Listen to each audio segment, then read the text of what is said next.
The Gaza Strip, a land of 365 square kilometers, about 141 square miles, home to 1.7 million people, stuck between the Mediterranean Sea, Israel, and Egypt.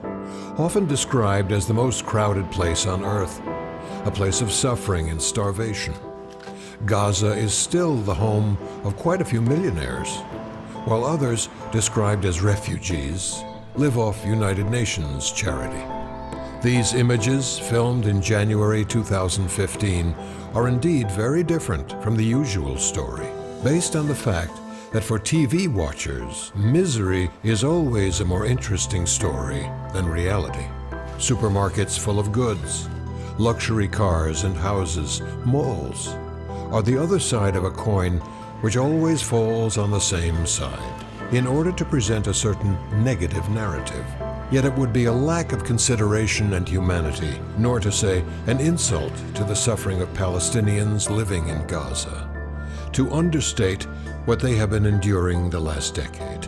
Rather, the question that one should ask is, who is responsible? In 1948, as a response to the partition plan voted at the United Nations, which was to divide this remaining part of the region of Palestine into two countries, surrounding Arab nations tried to invade the newly reborn State of Israel, leading to what will be remembered as the War of Independence by one side and the Nakba, the catastrophe, by the other. To the surprise of the entire world, Israel repelled the invading armies, while Egypt conquered Gaza and Jordan occupied the West Bank and East Jerusalem.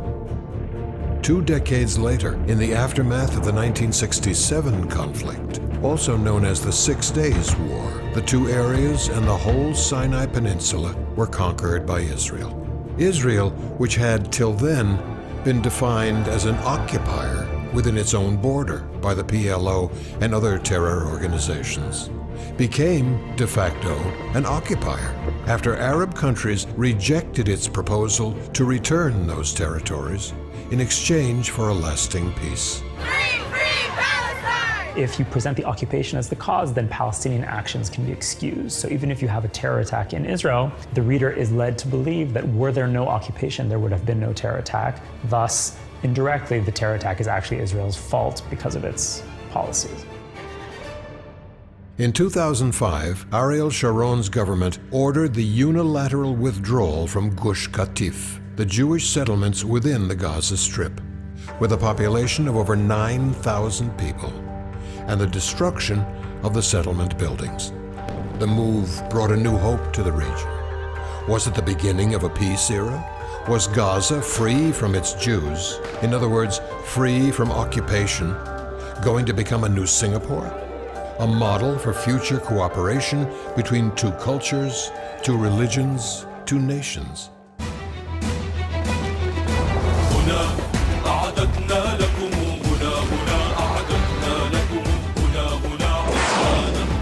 This hope didn't last long. Within months, Hamas, a group emanating from the Muslim Brotherhood, whose stated goal was the destruction of Israel and the extermination of the Jewish people, and defined as a terror organization by the US and the European Union, won local election and organized to strengthen the power of the Palestinian Authority.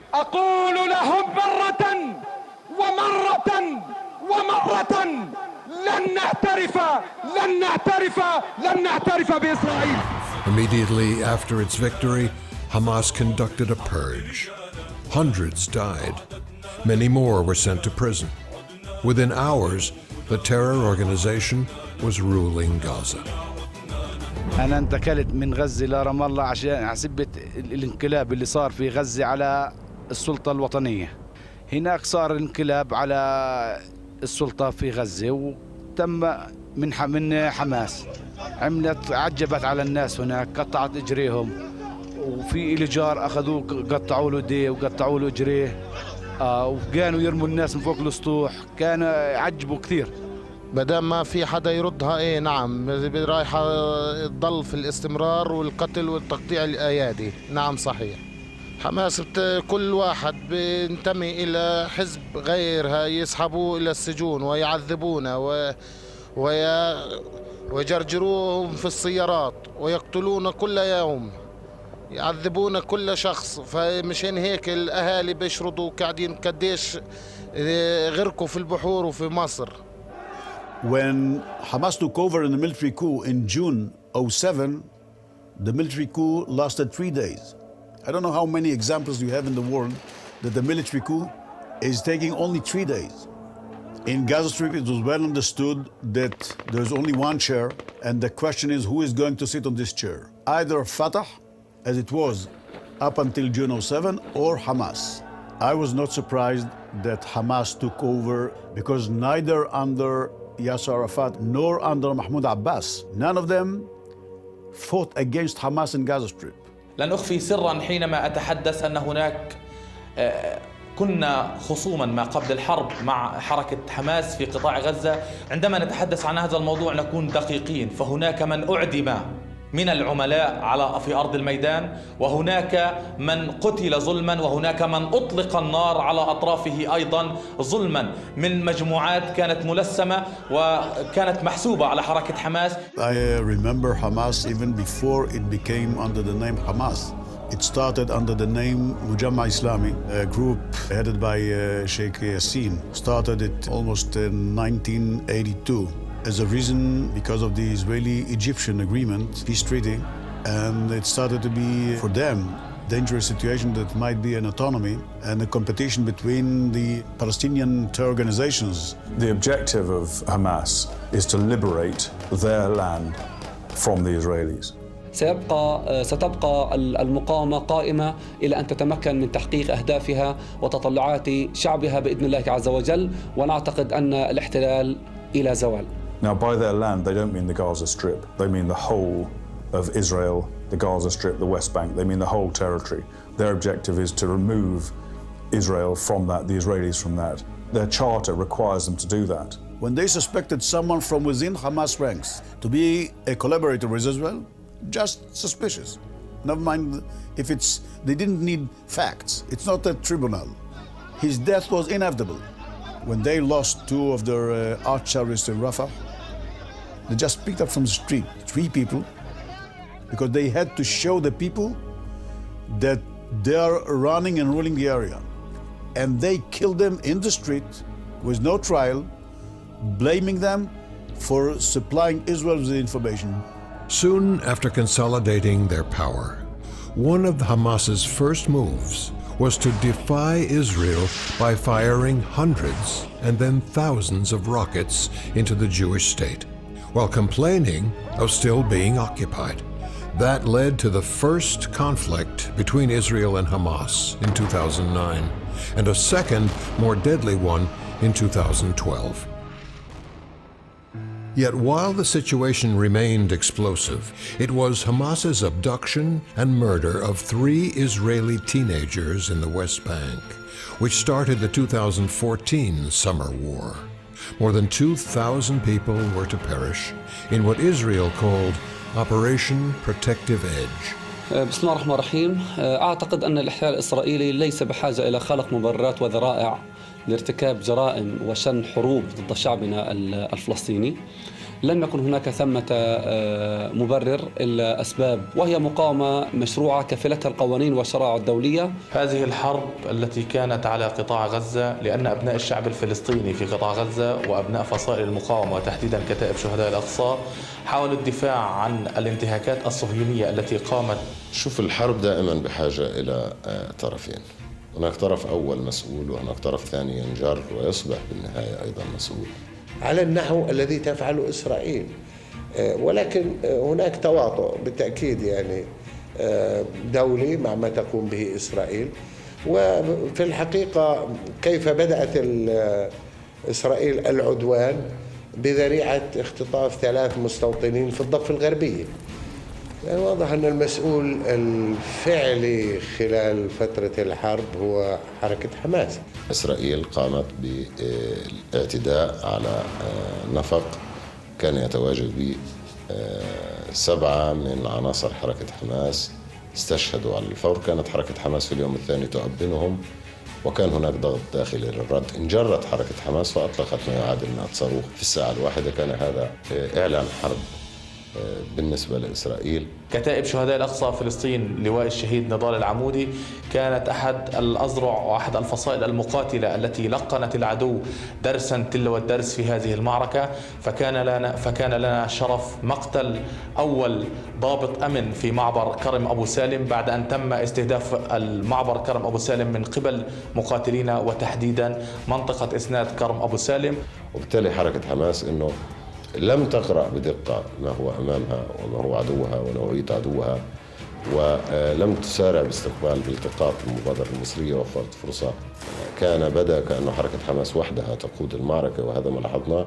You cannot start it with 2014. You have to go back to the years before, because first of all, Hamas is a terror organization.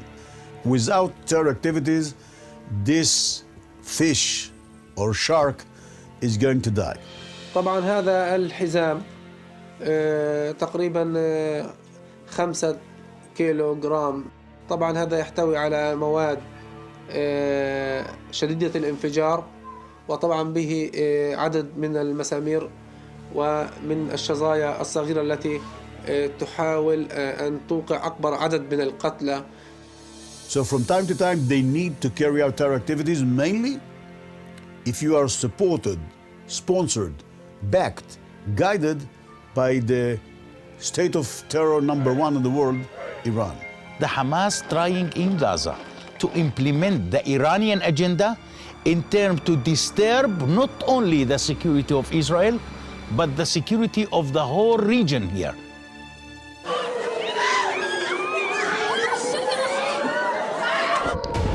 Due to the increasing number of Hamas's rockets indiscriminately targeting Israeli civilians, the world understood Israel's need to stop the aggression and presented a rather balanced point of view. There's a difference between Hamas, a terrorist organization that's indiscriminately attacking innocent civilians in areas where there are innocent civilians in Israel, and the right of Israel to respond and protect their own civilians. But as the number of casualties increased on the other side, the Hamas strategy became clear. Very difficult for Hamas to inflict serious damage on Israel, which leaves them with one way of doing it, which is propaganda, which basically means turning the world against Israel. يعني دورنا كان دور إعلامي. استطعنا أن نغطي الساحة الإعلامية وأن نكون بين أبناء شعبنا الفلسطيني وبين وسائل الإعلام المختلفة، وأن ننقل صورة المشهد وحقيقة الأمر الجاري أثناء الحرب. وأعتقد أن الشعب الفلسطيني استطاع، كما أنه انتصر عسكريا وسياسيا، انتصر أيضا إعلاميا. Pictures do not need any explanation on the context, because in every war waged in civilian urban places, there would be civilian casualties. And then to explain Israel's position, you have to go from the direct effect of pictures to explaining the context. When I see the pictures from Gaza, I'm shocked and I'm sad. يعني زي ما انتم شايفين على عدسة التلفزيون، يعني هي كانت يعني دمار شامل في المنطقة هذه. يعني كل دار أخذت لها نصيبها من القذائف متعددة الأنواع، وغير الصواريخ الF-16 هذه اللي كانت تدمر كل البيت تنزله. يعني It's a very compelling story to have a side that is strong and increasingly irrational, and another side that, you know, all they want is a small state. What adds additional punch is the fact that the victimizers in this case are people who have existed in the Western mind as victims. So there's a kind of pleasure that a lot of people take in seeing Jews portrayed as victimizers, because in many ways that erases kind of the deep sense of guilt that many people in the West have about Jews. الحدث الأكثر يعني أكثر حقيقة حساسية كان هو يوم مذبحة الشجاعية. أنا كنت موجود في ذاك المكان، كان عندنا سيارتين إسعاف لكن نقول نحن كطواقم دفاع مدني وكرجال إطفاء وإنقاذ وإسعاف يعني رأينا ما رأينا في مناطق عديدة، رأينا في شرق رفح وفي شرق خانونس، كذلك في شرق المناطق الوسطى وفي شرق الشجاعية. تم خروجي من المكان بأعجوبة إلى أن رجال الدفاع المدني وسيارات الإسعاف بقيت في المكان. If you look at media coverage from Gaza this summer, and this is true of the previous conflicts as well, you'll see that there was a war between the Israeli military, tanks and soldiers and airplanes, and on the other side, Palestinian civilians. Now, if you look at the facts of what happened in the summer, you'll notice that more than 60 Israeli soldiers were killed, that more than 4,000 rockets and mortars were launched from Gaza, meaning there's an army in Gaza. The Hamas has spent millions of dollars erecting a network of tunnels under civilian neighborhoods in Gaza. They had weapon stores in civilian homes. They had erected a pretty significant and impressive military apparatus underneath the Gaza Strip. We know that the system works with 3 types of tunnels. We have the tunnels that are being used to smuggle from Egypt into the Gaza Strip weapons, food, or machines in order to build rockets inside the Gaza Strip. We have the tunnels inside the cities in order to supply them with kind of headquarters. Once they need, they go down underground instead of living above the ground. And there's a third type of tunnels, which is the offensive tunnels. Even if you want to cover Hamas actions, even if you want photographs of Hamas fighters, you won't be able to get them because Hamas controls all press coverage in Gaza. They all have, either explicitly or implicitly, a deal with Hamas about what they can and cannot cover. They give their readers the impression that they're getting the whole picture from Gaza. But of course they're not, and not informing readers that that's the case is a major failure of journalistic ethics. Journalists, when they used to work in a territory which is dominated by terror organization, they could broadcast only issues that were allowed by the terror organization. Hamas, during the war, launched a rocket right outside the AP bureau in Gaza City. Directly in front of the bureau, there was a rocket launch. The staff in the bureau witnessed the launch, but didn't report it. Ambulance was running into a hospital as so-called injured people. Nobody paid attention. Who are the injured people? Are there civilians? Asymmetric conflict or conflict against terror organization, it is very difficult because the other side usually does not distinguish itself from the civilian backgrounds. They don't always wear uniforms and they take military activities from civilian frameworks. So this verification of the military character of the target is not an easy task. يعني كان واضح أن أكثر من 90% من الشهداء هم من المدنيين وأن جل هؤلاء هم من الأطفال والنساء والشيوخ. أرفض أن أجيب عن عدد القتلى، هم ليس بقتلى، هم شهداء لهذا الشعب الفلسطيني، وغير مقبول أن نتحدث عنهم قتلى. هؤلاء الشهداء كان النسبة تقريبا ل70 أو 75% من عدد الشهداء هم من المدنيين، وتقريبا 25 ل 30% هم من أبناء الأذرع العسكرية التي قاومت العدو الصهيوني في قطاع غزة. I'm sorry to say, it's nonsense. We know exactly who was a terrorist. They were people who are assisting the terrorists. Once you are working with terrorists, you are a terrorist. Hamas and the Hamas Health Authority would have you believe that they're all civilians, and they actually had a policy of telling their own people always to report every death as a civilian casualty, not as a fighter. But there's been independent analysis done, and so far they calculate that somewhere around 50% of the total number of people killed were innocent civilians. Of that 50%, they weren't all killed by IDF action. There was a proportion of them who died from natural causes. You can't have a population the size of Gaza going through a number of weeks without any natural deaths. When it comes to proportionality, there is much misunderstanding of the concept. It's about comparing military advantage and expected civilian casualties. It's not about the death toll of civilians on both sides. 7 Israeli civilians were killed, and it's disproportional because 700 Palestinian civilians were killed. That's not a comparison. The comparison is, in each and every attack, what was your military object and what is the civilian casualties expected. ثم أيضا نوعية الناس اللي استشهدوا معظمهم ليسوا عسكريين وإنما مدنيين بقدر ما المهم هو أنه في 51 يوم مات فوق ال 560 طفل استشهدوا.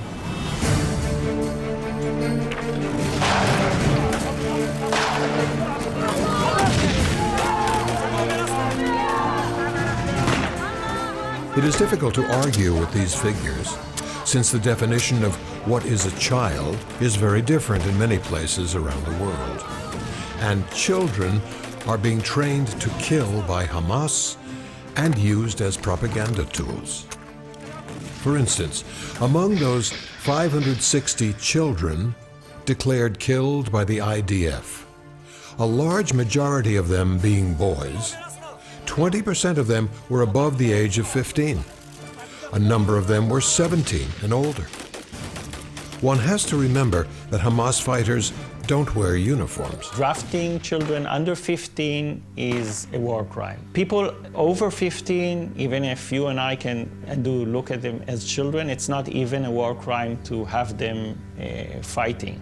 Of course, states that have signed and ratified the conventions on child rights do not draft children under the age of 18, and that's the rule in Israel. But that's not the rule for Hamas, and of course, sometimes they can use children even beneath the age of 15, which is a war crime. Since Hamas and other resistance movements in Gaza controlled the media and became the only source of information reported by the media, it became a common opinion for government representatives that the IDF was conducting a war against Palestinian civilians.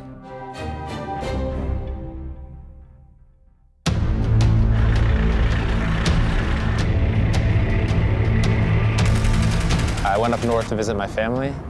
I was there for 2 days, and then I got the call to come back to base. It escalated quickly, so we got all of our equipment ready, and we went in that night. Hadar was the third year of his army as an officer, and he just finished commanding basic training in Givati and was about to switch to another job.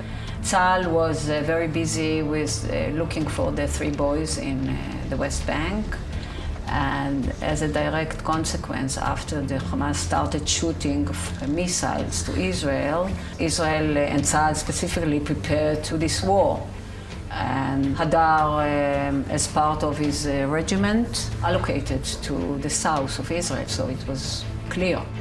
We are a squadron who make visual intelligence. Before the conflict, the protective edge, we had a situation when children was kidnapped. And one of our main job was to find them. And we needed to find those people, to find those children, and to find the people who took them. So from this situation till the end of the conflict, I was constantly here from morning to night. The rules of engagement in Gaza, which is a very densely populated area, are very strict, probably the strictest you can ask yourself to be. We have a book that every soldier has to carry on them that has the ethics of the Israeli army, and it talks about taking care of the civilians of the other side, even at the cost of putting danger to yourself. The IDF, in the techniques they use, they make sure that everything they do is designed to absolutely minimize the possibility their soldiers will kill innocent civilians. And I don't think any army in the world has as sophisticated a method of trying to do that as the IDF. And part of the reason for that, obviously, is the fact that Israel has a strong morality. We have a real-time video. You can see the forces on the ground, we can see people, we can see vehicles. Before any attack that made by the Air Force, we came to the target. We could see if there's any civilians around, if there are children, if there are adults, and we're supposed to say that this target is clear.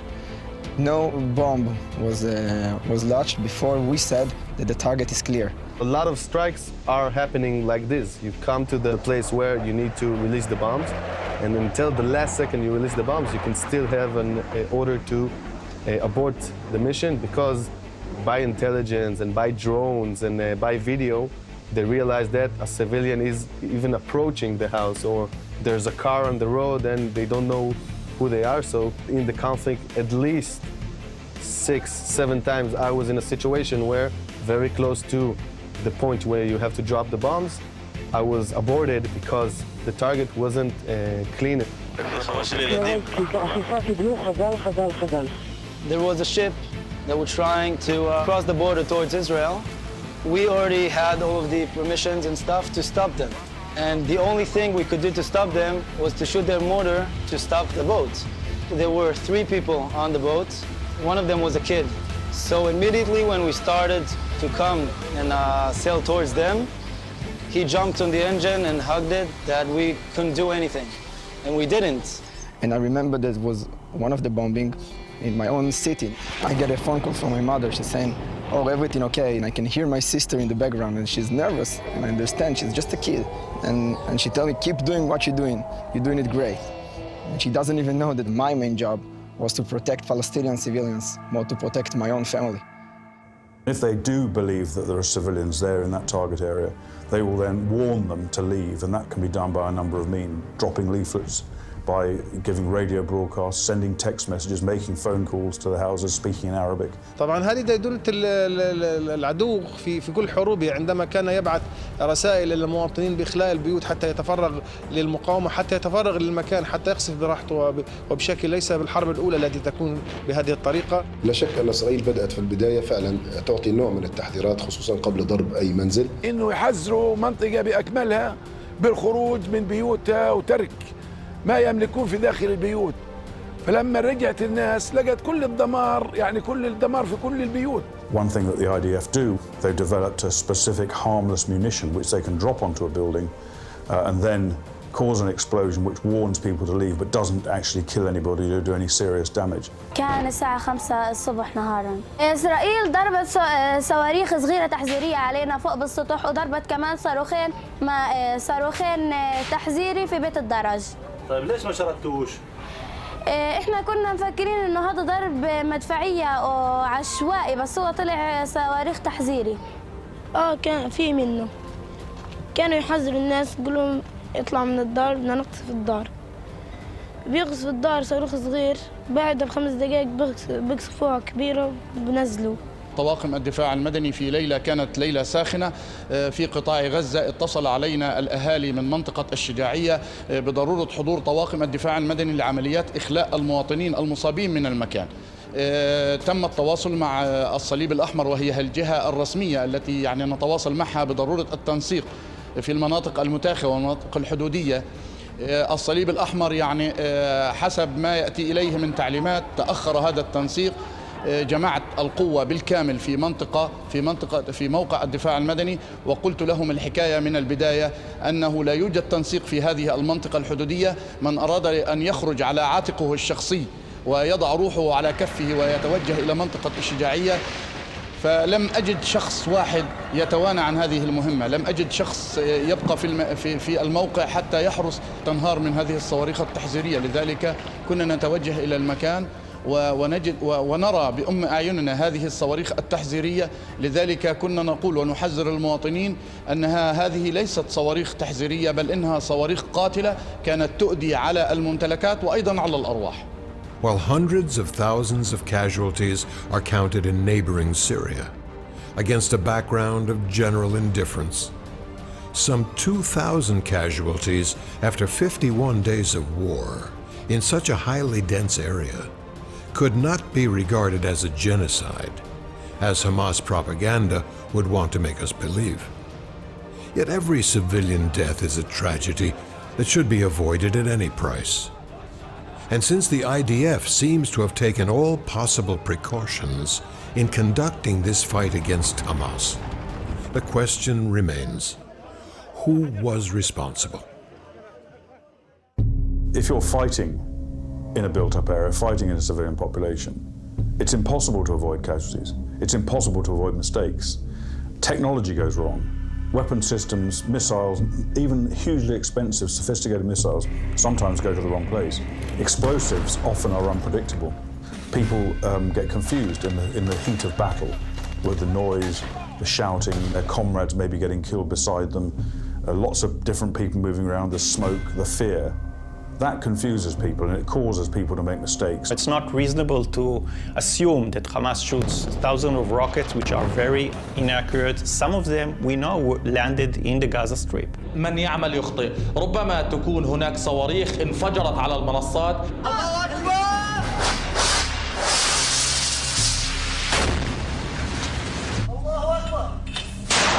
Generally speaking, the civilian casualties in Gaza are attributed to Israeli airstrikes.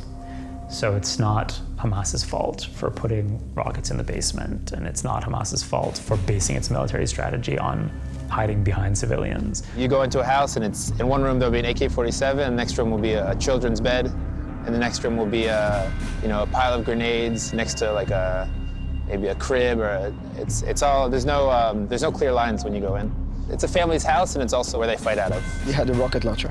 We saw launch, and as we get zoom in, we can see the people who did it run, and he's running into a bunch of kids, a bunch of people. It's quite easy to differentiate between the signature of a Hamas rocket or missile and one fired by Israel. It doesn't really take a ballistics expert to do that. Israeli munitions that detonate are very much more powerful. They leave a specific, sometimes a very large signature of significant destruction. Hamas missiles and other missiles fired out of Gaza, on the whole, tend to be less powerful, and they tend to be packed with shrapnel, which is intended to tear people apart.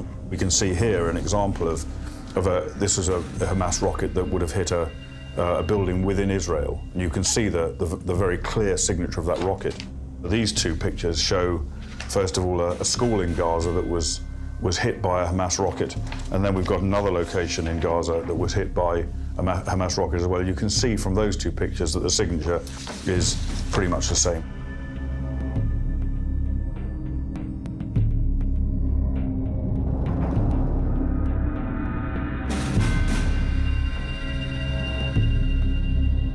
In a report published on March 26, 2015 by Amnesty International, it is stated that not only did Hamas repeatedly launch unlawful attacks during the conflict, killing 6 and injuring civilians inside Israel, but in many cases, their rockets fell back into Gaza, causing damages and killing innocent civilians.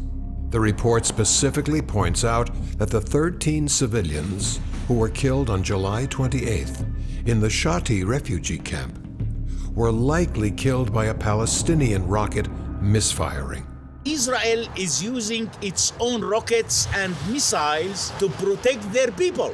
Hamas is using his people to protect his rockets and his missiles. Hamas gaining power and gaining money while more and more Palestinians has been victimized in the Gaza Strip. The recent war in Gaza last summer, no doubt that the Hamas used the Gazan people as a human shield. ولا يعلمون أن الشعب الفلسطيني قد طور من موته ومن بحثه على الموت، ولذلك أصبح الموت عند الشعب الفلسطيني صناعة تجيده النساء، تجيده كل من في هذه الأرض، يجيده الشيوخ، يجيده المجاهدون، ويجيده الأطفال. لذلك شكلوا دروعا بشرية من النساء والأطفال والشيوخ والمجاهدين. في الحركة ندعو شعبنا إلى اعتماد هذه السياسة لحماية البيوت الفلسطينية. كانوا اليهود يودوا مساجات على القريبين على الحدود على السياج أنه عزبة يخلوا المناطق، وكانوا حماس المقاومين يمنعوهم يطلعوا من المساكن وما يخلونا نطلع نهائيا. قال ما تردوش عليهم، هذول كذابين ومش رايحين يقصفوا. عسبة أنه كان لهم آمنين من السكان، يعني عسبة أنه اليهود يخافوا ما يقصفوش السكان. يعني كثير جدا أنا رأيت بعيني، وسيشهد ذلك أخي مدير العمليات الأخ أخونا رائد دهشان بذلك، لأنه كان موجود معي في هذه المواقف، أن كثير من الناس هدمت بيوتهم فوق رؤوسهم ولم يخرجوا من البيوت. نعم خرج الكثير منهم خوفا على أطفالهم وعلى شيوخهم، ولكن الكثير منهم بقي في أرض الوطن، بقي في أرض في بيته حتى قصف البيت على ساكنيه، ومع ذلك صبر الشعب. أبو حمزة البلتاجي. بيشتغل في إسعافات.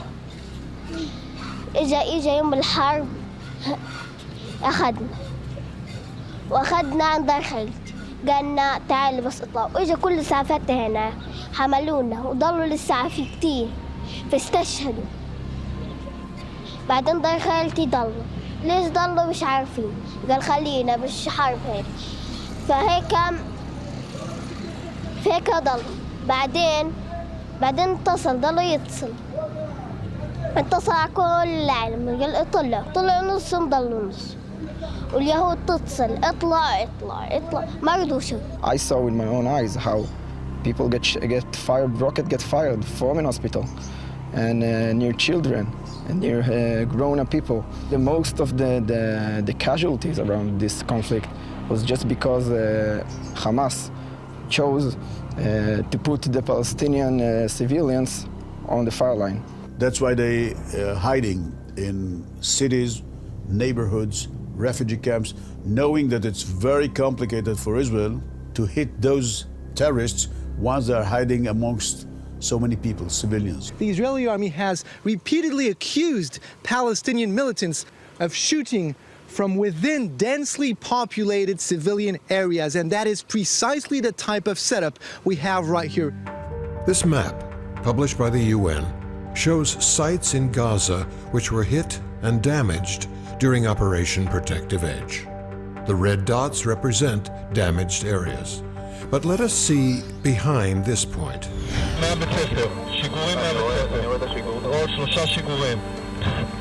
Behind this other point.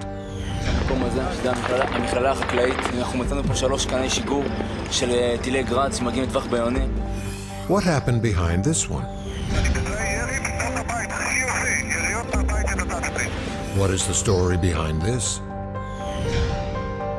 This rocket was discharged following the IDF strike on an underground facility, proving that rocket launchers were concealed there. These are just a few examples.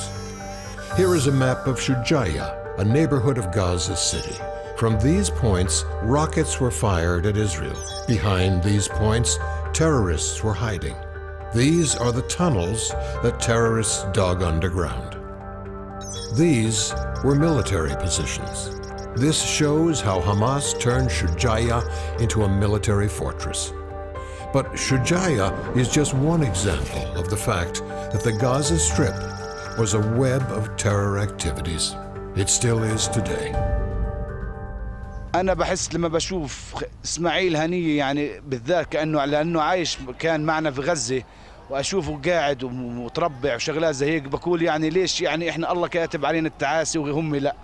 ليه يعني هم ضلهم ببيوتهم وإحنا طلعنا من بيوتنا شردنا؟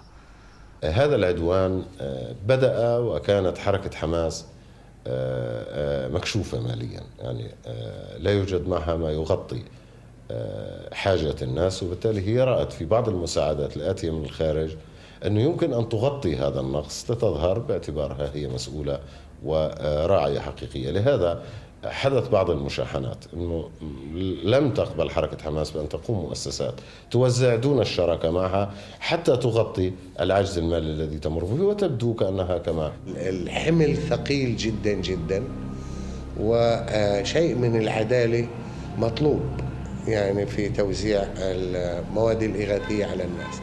طبعا هناك من يتهم حركة حماس بأنها سعت إلى الاستحواذ على هذه المواد الإغاثية ووزعتها بطريقة غير منصفة. The one who committed the genocide is the Hamas, because the Hamas is offering their own innocent people for such kind of war. There were 2 reasons for Hamas's use of human shields. One is to prevent the IDF from attacking your position, to destroy your fighters or your weapons or your communication systems. If that doesn't work, if the IDF nevertheless do attack, then it's also a bonus for Hamas because it gives them the propaganda they need. Every conflict has its code name, its heroes, and unfortunately its victims. According to the Palestinian culture, those victims are martyrs, and some of them became icons, symbols of the whole conflict. A well-known story was the one of Muhammad al-Dura, a child supposedly killed by the IDF, later proven in a European court that Mohammed and his father were the victims of a Palestinian fire, or perhaps victims of a staging for propaganda purposes. 14 years later, most of the world still believes that the IDF is guilty of this tragedy. There is no doubt that another tragedy, which occurred on a Gaza beach on July 16th, in which 4 children were killed in what was attributed to either an Israeli airstrike or a warship shell, will forever remain the icon of this terrible war. منظمة وإرهاب دولة يمارسه الاحتلال ضد أبناء شعبنا الفلسطيني، وعلى وجه الخصوص شهداء أطفال البكر رقبتها وسائل الإعلام، وهي أثناء لعب الأطفال وبعد قصفهم. There were 2 very large blasts. Civilians were hit and killed in Gaza, including 4 children. The first question one should ask, though, would be why so many cameras were filming the sea at this very moment? Were reporters expecting something to happen? اجت الاشاره انه القصف على خلف برج الغفري على شاطئ بحر غزه. اول ما خطر في بالنا الاستهداف انه يكون لقوارب الصيادين، يكون الاستهداف لمجموعات، يعني ما يكونش الاستهداف انه اطفال.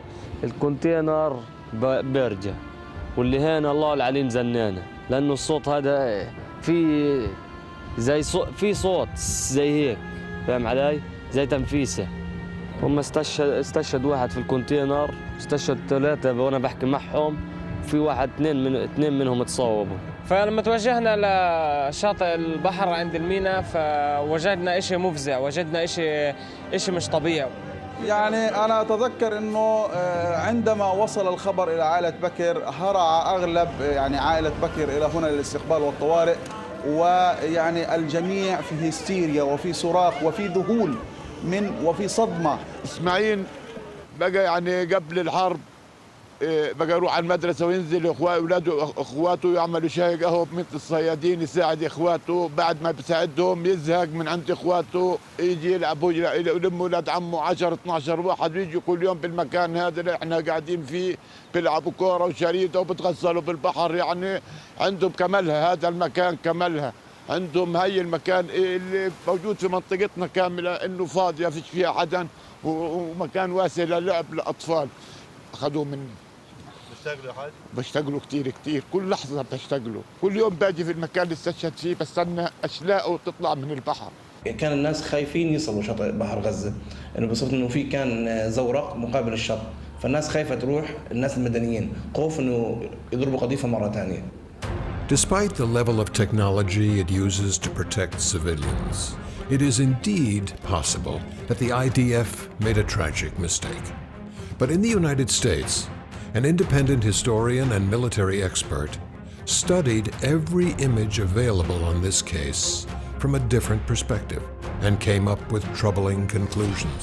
When I first heard that the 4 boys had been killed on the beach in Gaza, I knew immediately that we were not getting the real story. When the Israeli Defense Forces issued a statement, Lieutenant Colonel Lerner said that they were targeting specific Hamas terrorists. The IDF had a target, a Hamas terrorist target. We had intelligence pointing specifically to that location. It wouldn't surprise me at all if Hamas deliberately attempted to lure the IDF to attack and kill those children. They've done it many times before on this conflict and in other conflicts. What actually happened was that there was an explosion before the Israelis struck the container. When we study terrorism, we notice that they do something called a double tap. A double tap is 2 attacks in the same general area. So the Israelis fired an air-to-surface missile at the steel container in order to prevent the second tap of the double tap. This was to make viewers think that the Israelis had killed 3 boys who were running from the breakwater. To me, knowing the IDF as I do, it seems incredibly unlikely that it was a deliberate act. So I think what we're probably left with is the likelihood that this was some form of IDF action against what they thought were terrorist targets, which ended up tragically in 4 boys being killed on the beach. I would be very surprised if children were targeted directly and intentionally by any IDF forces. إسرائيل قتلتهم عرفاهم أطفال بيلعبوا لأنه كمان في التلفزيون موجود الطيار لما طلع بقول لها الهدف اللي طلعت له أطفال قالت له اقصفهم قال لها بقول لك أطفال 4 מבוגרים 5 בסדר, זו מטרה שהיא מאוד מאוד רגישה, גם ילדים וגם הרבה אנשים שעד עתה יפלו. כרגע אנחנו לא נתקוף את זה כנראה תודה, לא יהיה פה תקיפה. We are trying and putting all of our efforts not to hit innocent people. We have very advanced machines that are very, very accurate to prevent of hitting citizens and children and innocent people.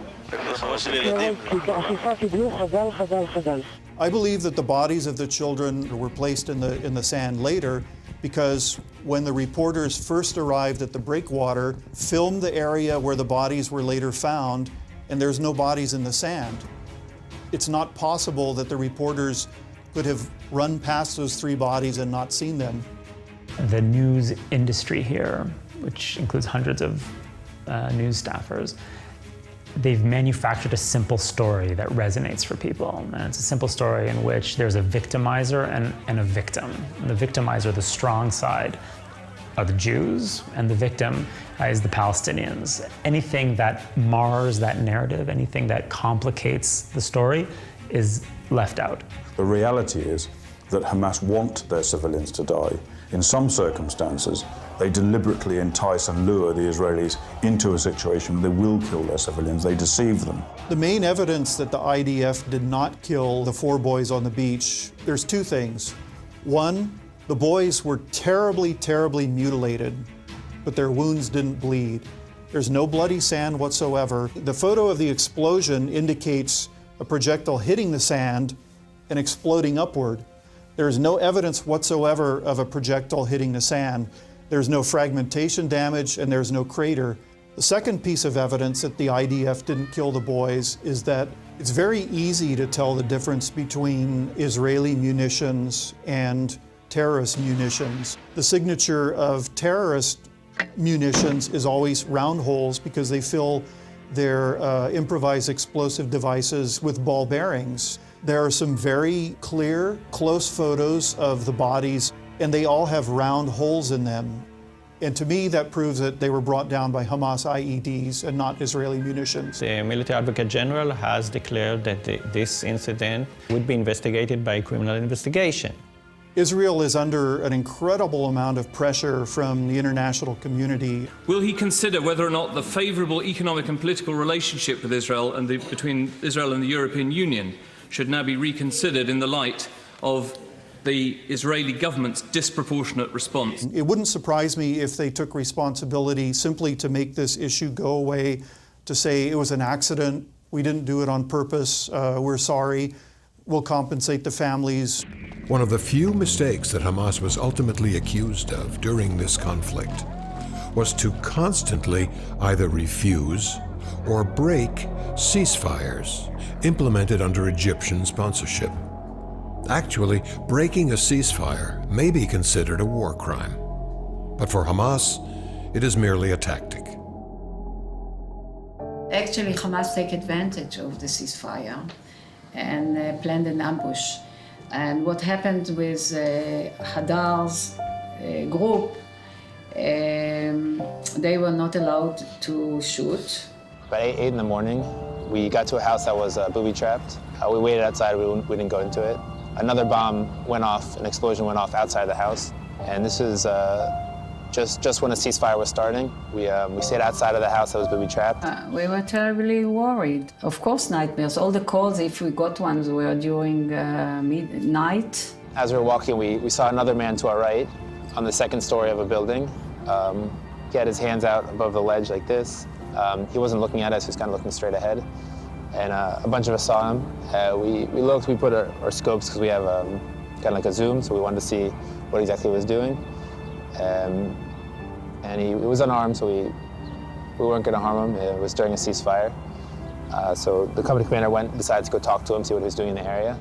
I used to send them, be aware from Amalek, because Amalek used to pick the weakers from the back, you know? So this was my expression to refer to the Hamas. They don't fight up front, they come from back. And he sent him and two people with us to the left. The other three of us went to the right. As they got closer, we lost eye contact with them, and we heard shots ring out. And by the time we got back, they had all been killed. Apparently, the man on the second story had set up an ambush, and they took one of the killed soldiers down into a tunnel. Tunnels that Hamas used, they're very sophisticated. They're wide. They have weapon caches within the tunnels. They worked very hard on these tunnels and spent a lot of money to make them. On our last talk with Adar, he told me, "Mom, don't worry, maybe I will be back on Shabbat." I was listening to the radio, and then they started screaming about the fact that Hamas did not respect the ceasefire. Then I began to get into panic. 2 hours after, 1 hour after I heard in the radio, Simcha was not yet home. There was a ring on the bell. I tried to push them back, not letting them coming in. And they have this protocol, they don't say anything. They make you sit and then they read the message. So only at the end I realized that he was kidnapped. And I don't know what word to use. The world isn't looking at the conflict the way I look at the conflict, the way I see it. I know as a pilot, the Air Force did everything in its powers, so I know what I hear around the world isn't true. Why? Because I experienced it. There is almost no end to the war crimes being carried out by Hamas, and these are not being investigated. The trouble is the attitude of Western leaders, of the UN Secretary General, of the President of the United States, of other world leaders, human rights organizations who fail to condemn Hamas for using human shields. The problem with that is that it encourages Hamas to do more. We didn't come in there to ruin these civilians' lives, and we understand how much they struggle. The shooting of the rockets of Hamas towards the south of Israel is something that no Palestinian believe in it. No Palestinian can imagine that in such kind of shooting rockets we can get the state. احنا بنتمنى ان ترجع السلطه وتسلم المعابر بدل هي مسكر المعابر معبر رفح ومعبر بيت حنون ومعبر ايرز. الوضع غزه سيء جدا، يعني ما بقدر ينعاش فيه اليوم. ما بدنا نضل زي هيك مشردين، انا هون في مدينه رام الله واهلي في رفح. بدنا نلتم الشمل، اروح ازورهم يجوا يزوروني. بدنا يرجع السلام زي أول وأحسن إن شاء الله. We would like to approach all these humanitarian organizations to bring back Hadar, our own bodies. This is very important to us. Israel is committed to bring our sons home and would be committed to help the people in Gaza on a humanitarian base if they act accordingly. Hamas is refusing to be part of this humanitarian process. ستبقى المقاومة قائمة إلى أن تتمكن من تحقيق أهدافها. مستقبلنا بإذن الله سيستمر وسيزدهر، وسنصل إلى ما نبتغيه بإذن الله تعالى، وهو النصر على هذا العدو الصهيوني. بحكي بديش السلام، بتمناش أسلم مع اليهود.